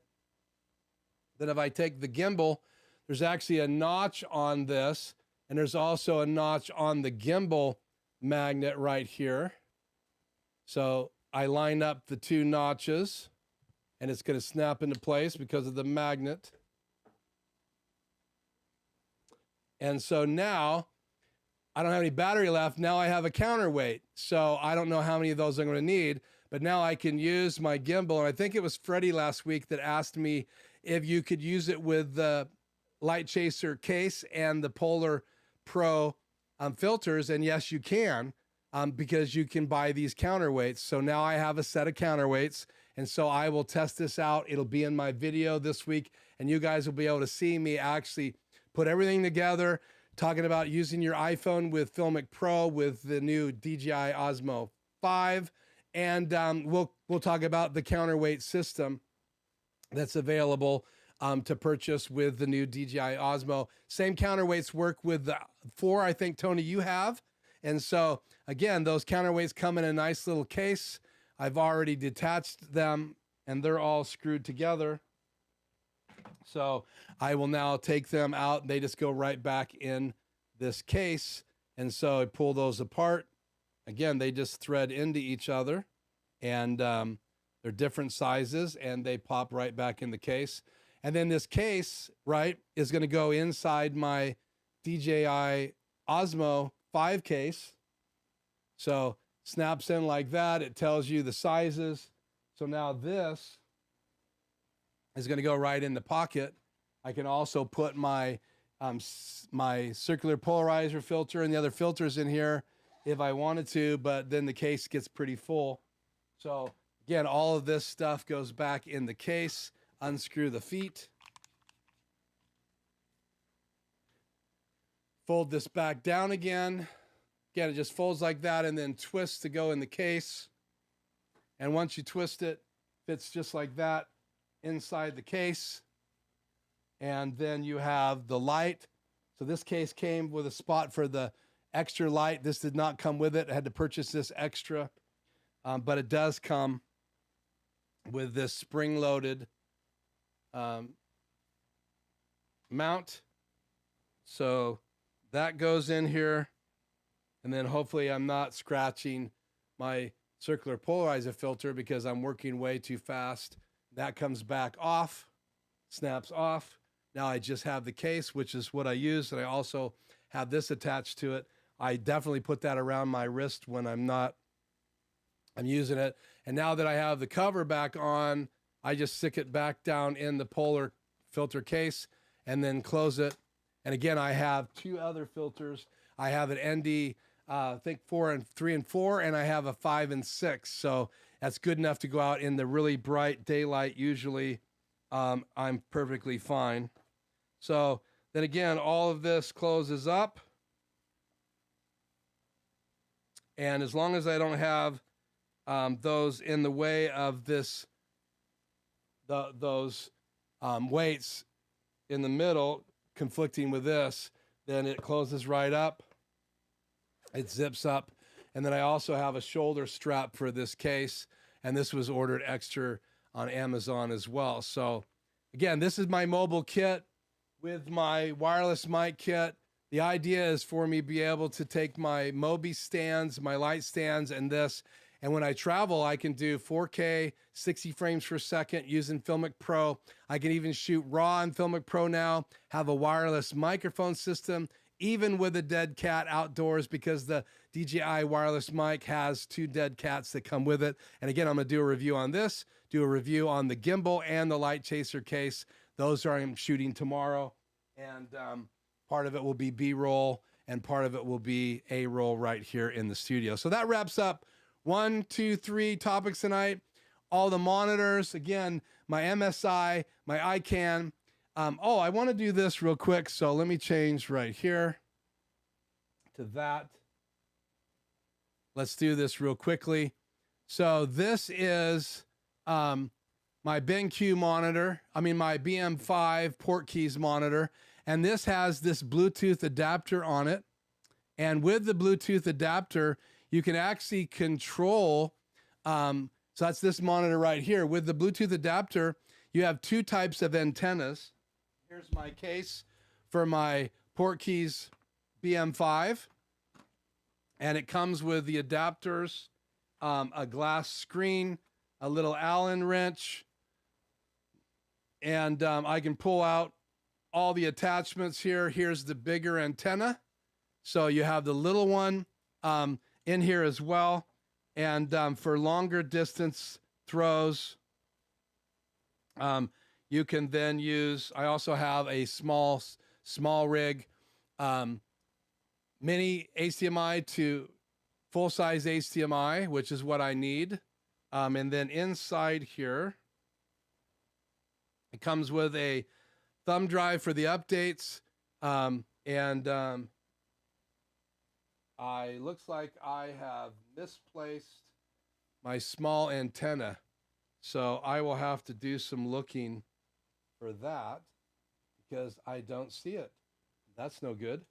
So it might be in my drawer here, but it comes with a small antenna you see in the picture, and then the larger antenna for longer throws. I always have this one, and I am talking right now about getting a Blackmagic Design 6K Pro. Haven't quite decided yet, but I'm really close to deciding if that's the way to go. It really doesn't help me with my downward facing camera, which would be great to have a lighter weight camera, one that doesn't time out and one that doesn't have focus issues. So I was really thinking about replacing that camera, but with all of the stuff I'm doing, including some potential commercial work, I think in the future is a Blackmagic Design cinema camera 6K Pro, because I like the articulating screen, even though I still will be able to wirelessly control it from my PortKeys monitor. And so we'll see. Mainly the PortKeys would go on my DJI Ronin S and as my monitor, and I can control the Blackmagic Design Pocket 6K from that. But that's a pretty heavy setup, so I haven't quite decided. So let's do this. Go back into chat on the air, and let's finish up.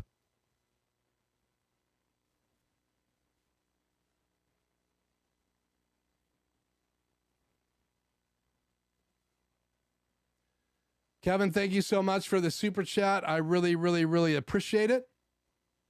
I don't see any particular questions, so let me know if you do have a question. Conjoling another super chat. Thank you so much, Joe. I do not have the strap. I'm still packed from my trip, and I think the strap is buried in a case somewhere. So I apologize for that, but I will show the strap for that DJI case, Osmo case, when I get a chance in that video.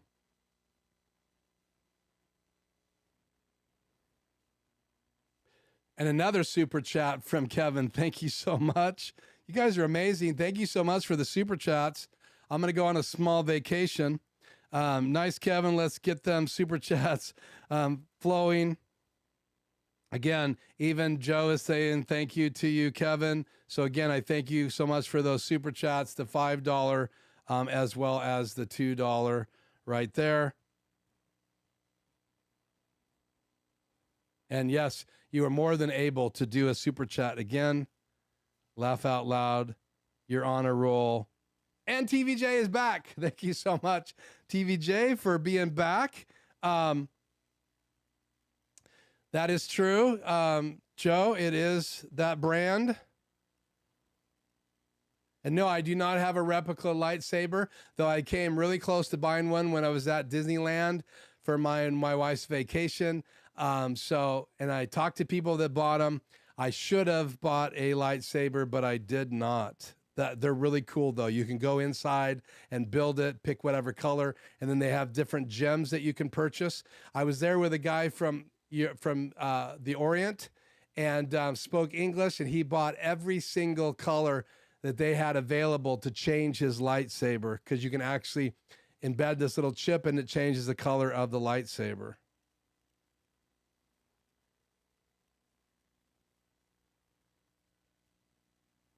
Well, you don't have to get the weights, Joe, but I was looking for a way to balance my Polar Pro kit, and that should be the way to do it. And I saw other people do that. In fact, Tony gave me the name of a lady that talks about Filmic Pro all the time, and I think she talked about those counterweights. Thank you so much for the super chats. Joe said thank you as well. Kevin said he finally figured out how to do super chat. Yeah, super chat is an option in the chat, I think, on the bottom. And then now you have to dial up what you want to give. So you could give up to, I think, $100. And so you actually thumb the dial over. I only know how to do it in an iPhone. I do super chats a lot with Here to Record, Petra from her channel, as well as Aaron Parecki. I try to lead in super chats on Aaron's show because I've learned so much from Aaron Parecki. So if you haven't subscribed to his channel, do that. He has a Sunday morning at 10 o'clock live stream. And he even did a Saturday live stream where you could see him doing a show right from his studio, an upstairs set and a downstairs set. And he literally hosted a live stream. And then on Sunday, he went behind the scenes and showed everybody how he did that. So check out Aaron Parecki's channel. Kevin, thank you so much. Keith, you are always what I want to know. Do you have a second iPad? No, I only have one iPad, though I am considering getting a newer iPad. Mine, I think, is 6th generation. And now with the new chip and the new iOS and Adam Tao testing with updates for mix effects, he actually did a video on his channel, and I think it crashed. So obviously there's some work to be doing to get mix effects working with the new M1 iPads. So we'll see. I even considered getting a Mac again in my studio. I had one before that I sold to a buddy of mine. He offered for me to buy it back. It's the old cheese grater Mac that cost me like $6,000 when I purchased it. But it slowed down to a crawl. And so I sold it to him to do some app design. And now he bought an M1 Mac Mini. So he's not using it anymore either. And it's a Kyber crystal. So yeah, that's what you get. Kyber crystals to be able to change the color of your lightsaber. So you can be like Darth, you can be like Obi-Wan, you can be like Luke, you can be like whoever. I heard even Leia knew how to use a lightsaber, and that was in some of the books, I believe. I don't think she ever used her own lightsaber in a Star Wars series, but if she did and I missed it, that's on me, not on you guys. So okay, Tony again. Another super chat. Great stream tonight. Lots of fun. Thanks so much for the cameo. Okay, guys, man, I'm going to have to add all this super chat money up. I might actually get excited like I haven't been in a long time. So, and then, can I show the connection ATEM to ATEM? Well, I could if I hadn't lost my mobile phone. Let me pull the cord from my iPad, and I'll plug this in and see if I can get any juice at all. My phone is completely dead. It's doing that thing that it does. Can I show you guys that? Where you first plug it in, it's showing you the little red bar. So if I can get a charge on that, I can show you. What I will tell you again is that my A10 Mini Pro, do I have a picture of this somewhere? Let me go into my archives here. Travel drive, studio setup and video.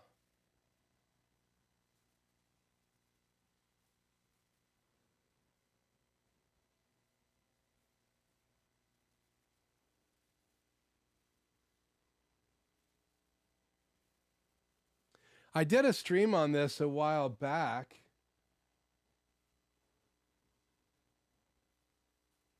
I'm just looking at a couple of files here real quick. That's not the one. No. Man, I know I have a slide on this. I think I had a slide for my studio tour, did I not? So thank you so much, Joe, for the super chat. I'm just looking, do I have a named folder for my studio tour?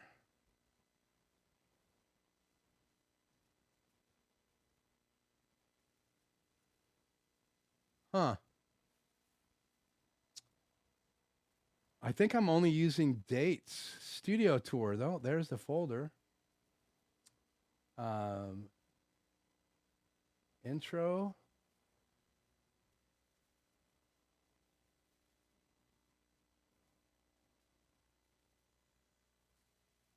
No slides in here. Where did I do with the slides? The videos. My intro folder. Yeah, so I will have to find that. I'm sorry. I have so many hours of video and folders, and I did a bunch of slides. You guys might remember them. I even used them as in some of my intro videos. Let's see if I sort by date. Still images by date.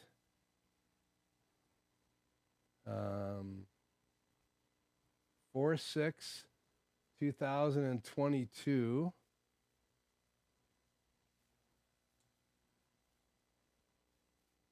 Yeah, I don't see any slides, so I'll just describe it to you. So imagine the A10 Mini Pro just being inputs and the HDMI out, which is what you would use for multi-view or not. I'm using it for program out. So I come out of the one HDMI out of my ATEM into channel 3, and I have it set for program. If I change it to multi-view, like right now, I can go into the control software and change to connections. My A10 Mini Pro, I can hit connect. So I'm connecting to my A10 Mini Pro right now. Let's see, can I do this? Me and my laptop desktop. So I'll pull this over. So this is what's inside my A10 Mini Pro right now. But if I go up to the settings, to output settings, you can see I have it set to program here. If I change it to multi-view, and then let's see, what do I switch to? Channel 3. So now I have multi-view, and I don't have any cameras in the preview. You can see I have my PC in the bottom. So if I made my PC live, which it is right now, it would go into program. Let's turn on my Canon 5D Mark III. So it's now in program. And if I switch, it goes over there. And now you guys are seeing my multi-view. Normally what you would see is just this, my program out. And I'm doing chat through that channel as well. So I could put that in super source right here as well. Right now you're seeing my desktop. So then if I go back up here to file, connections, I can switch back to my Extreme ISO. And so you're going to see a different screen pop up. So I can access either one of those. It takes a few seconds for the still images to load. And so channel 3 in my software right here, channel 3, which you can see is lit up, that is my program out from my A10 Mini Pro. It comes in right here to channel 3. If I make it live, that's what you're going to see. You're going to see my A10 Mini Pro. If I cut to camera, my PC, it's now not displaying any super chat. So it's black. If I cut to my iPhone, it's not live right now. The only thing live right now is my camera 3 because everything else is timed out. So let's cut back to me and my logo. So I'll see if I have any charge here on my phone. Yeah, my phone is completely dead. So Joe, I can't bring that up. So when I'm in my PC mode and I turn on my chat on the air, then I can bring a super chat up. Chat on the air. There you go. So that's how I bring in my A10 Mini Pro into my live stream is channel 3. Or if I'm in Super Source, I use channel 3 as my import in a box. So again, I'm getting 4 inputs from my A10 Mini Pro. I come out, the program out, set it to program out, not to multi-view, so that you guys are only seeing what I switch to in that particular device. So I can have chat on the screen, or I can cut to channel 3. Chat goes away. It comes back because I'm cutting there. I also have my Apple TV in here, but because my phone died, my Apple TV turned off, and I use my phone to be able to control my Apple TV. So it's been 2 hours, guys. We need to wrap this up. Best quote of the night. I might actually get excited like I haven't in a long time. Okay, I'll take that. Can you use Filmic Pro on the iPad? Yes, you can. Use Filmic Pro on the iPad. Good to have you, Brady.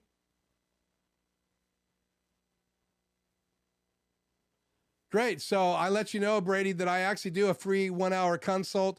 I help people with their own live streams.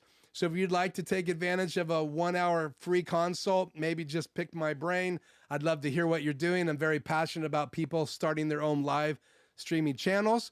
So if you'd like to take advantage of that 1 hour, it's through Zoom. Just go to my lifejourneyproductions.com page, which is my website. Subscribe and send me an email saying that you were on my live stream and that you would like to meet with me through Zoom. I would be happy to do that, or anybody else that would like to take advantage of that. I've met with Tony, I've met with Freddie, and so it's great to meet with some of you. Can you explain the big bottom actually is on your Rodecaster Pro? Is that an EQ curve? No, it's actually some effects from a company called Aphex. Rode must have purchased Aphex. Used to be able to buy it in a rack-mounted device that you could use in your signal chain for your microphone at a radio station. Very well known. They had an aural exciter feature. They had the big bottom, which is a bass boost. And now the Rodecaster Pro, since it came out, has it built in. So you can actually add it to any of the inputs, as well as you can add it to like your computer coming in. You can add it to a phone coming in, because I can tether my phone either through Bluetooth or through a channel that's right here hooked up. So I can actually take a phone call and plug it into my iPhone and then run that into my Rodecaster Pro and add different audio effects to that incoming phone call. And supposedly the Bluetooth is better in the Rodecaster Pro version 2. So I'm looking forward to seeing how much better it is. But hopefully that answers your question about big bottom. I have it on right now, and it just adds that low boost frequency, that radio sound to my voice. I don't like the Oriole Exciter. It kind of adds a nasal sound, high-end boost, and I don't like that on my voice, but I do like it on other people's voices.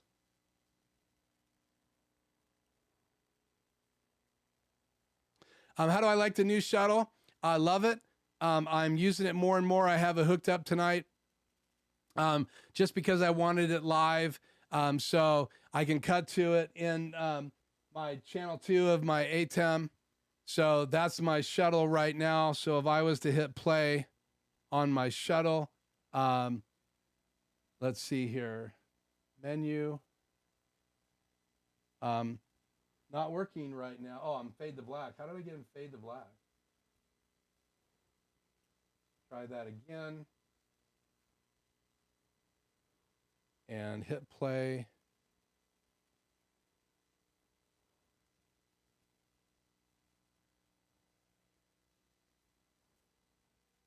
Not working tonight.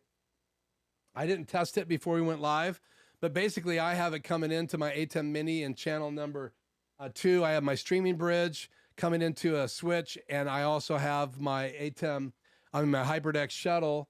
I'm just looking to make sure that I have it set to, oh,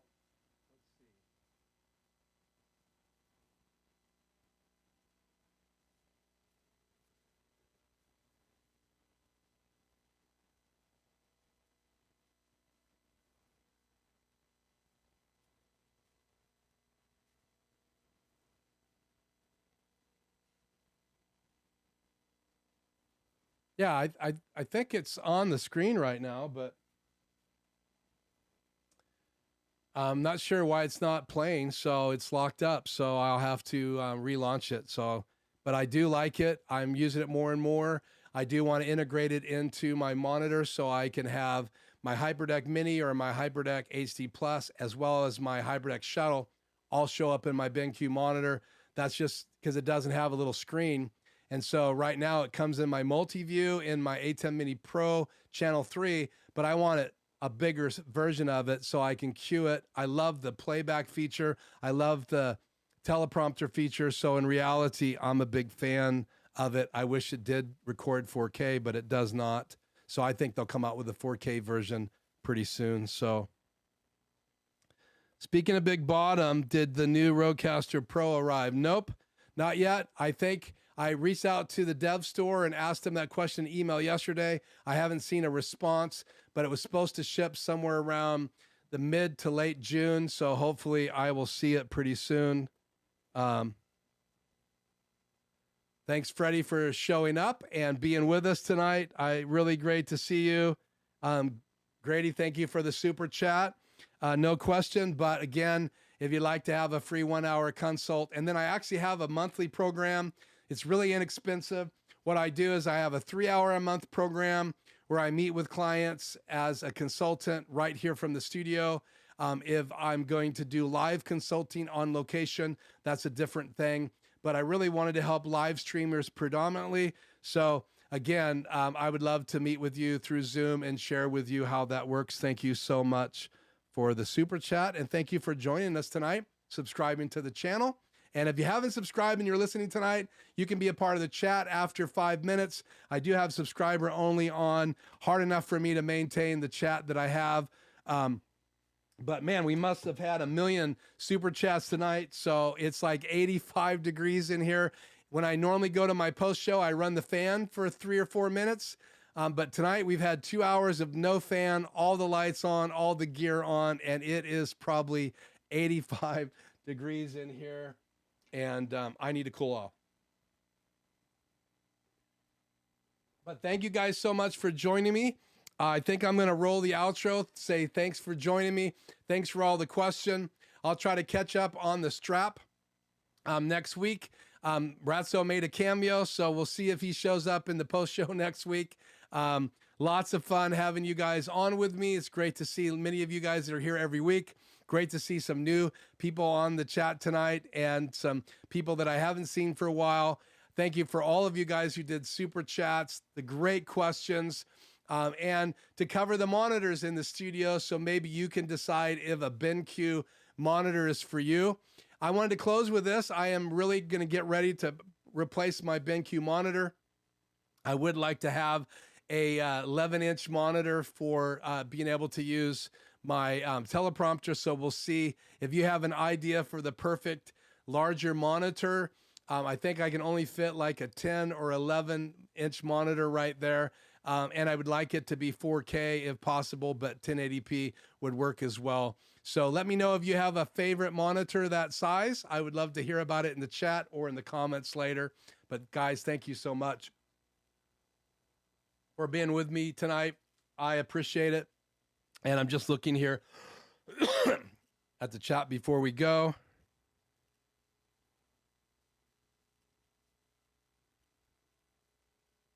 Yeah, and I'm thinking about getting someone else to help me monitor. Thank you for sharing that, Tony. I probably will take you guys up on that. Thank you, Joe, for saying it's a great stream. I probably will need a shower.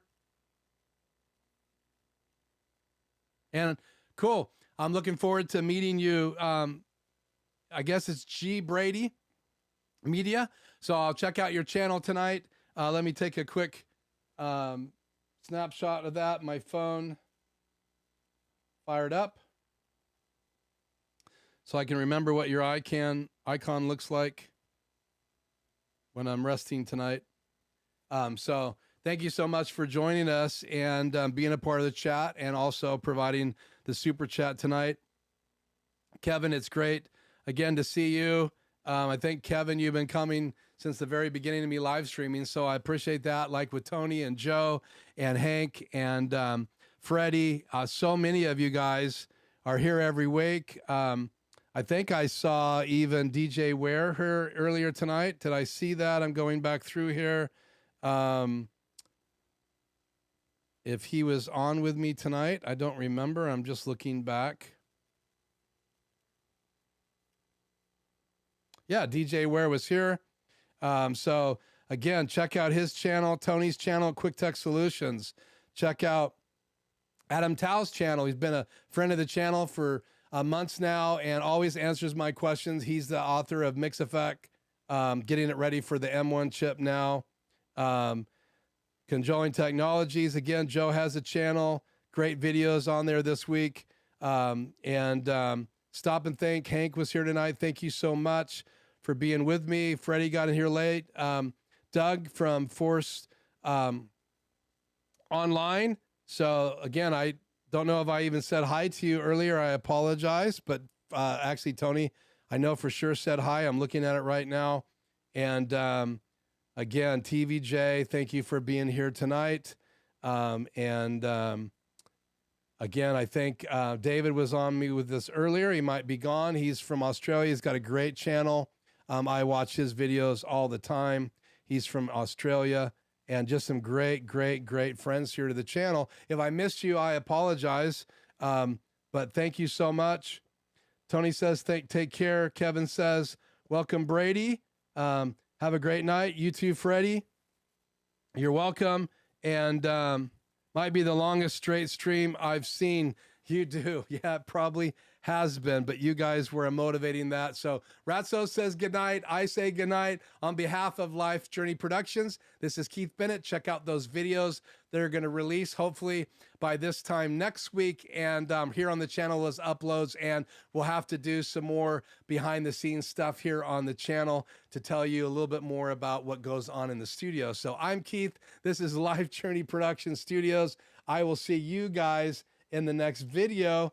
And I thank you for all of those super chats. That means a lot to me. Subscribe, like the channel, like the videos, and check out that Ratso cameo from last Tuesday night in the post show. And there's other post show cameos from Ratso as well if you enjoy the rat. So again, farewell, good night. I'm going to cool off, have something to drink, and I'll see you guys next Tuesday for a live show and a post show and some behind the scenes footage of me recording at a new venue here in the Tri-Cities. So until then, I am Keith. Thank you so much. And we will see you in the next video. Peace.